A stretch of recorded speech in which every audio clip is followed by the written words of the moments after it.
Stanley was high up in the hills.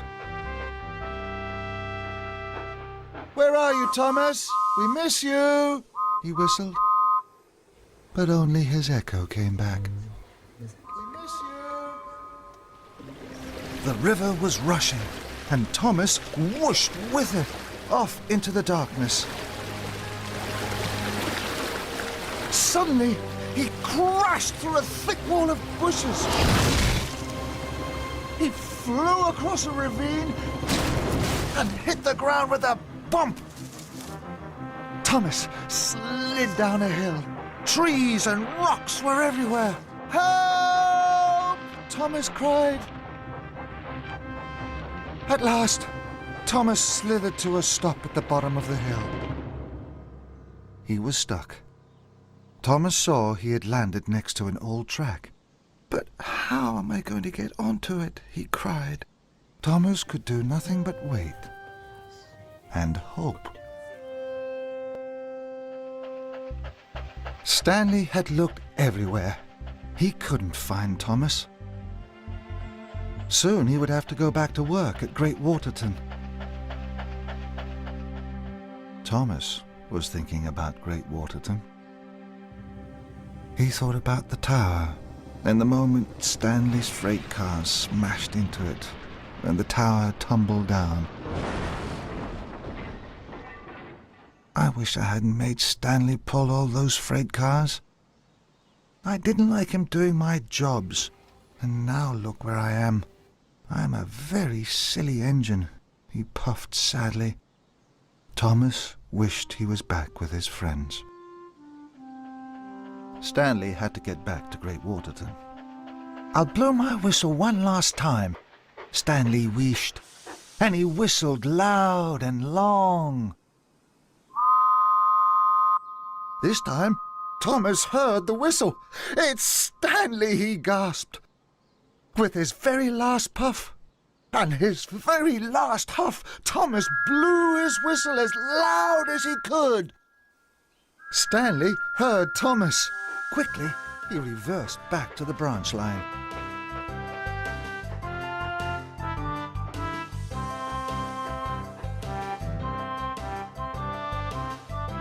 "Thomas!" he whistled happily. "Is that you?" Thomas had run out of puff. He couldn't whistle again.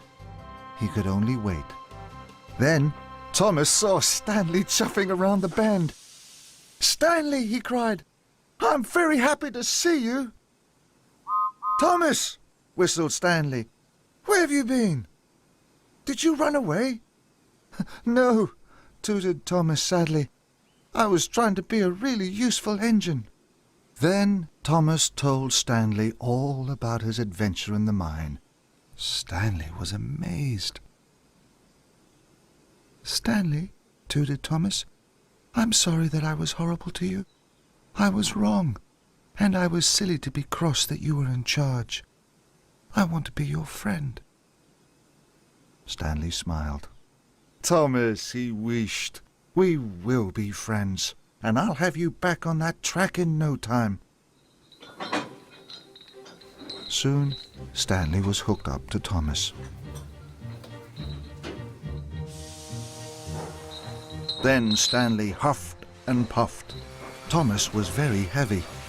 There was a lot of water in his firebox. Stanley didn't give up. "I can do it," he wished.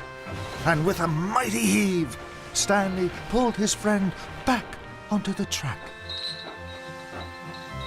"Hooray!" tooted Thomas. Then there was a very loud crack. The valve in Stanley's boiler had burst. Stanley was a very strong engine, but pulling Thomas had been too much. Now he couldn't move. Stanley felt very sad. "Don't worry," whistled Thomas. "It's my turn to help you. I'll shunt you home." Stanley smiled. Thomas was his new friend. There was nothing Thomas wouldn't do for Stanley. The fireman put Stanley's dry coal into Thomas's firebox. In no time at all, Thomas's boiler was bubbling, and his steam was wheeshing. "Here we go, Stanley," Thomas huffed happily. Stanley smiled back. And puff by puff, Thomas shunted Stanley along the track. It was very hard work.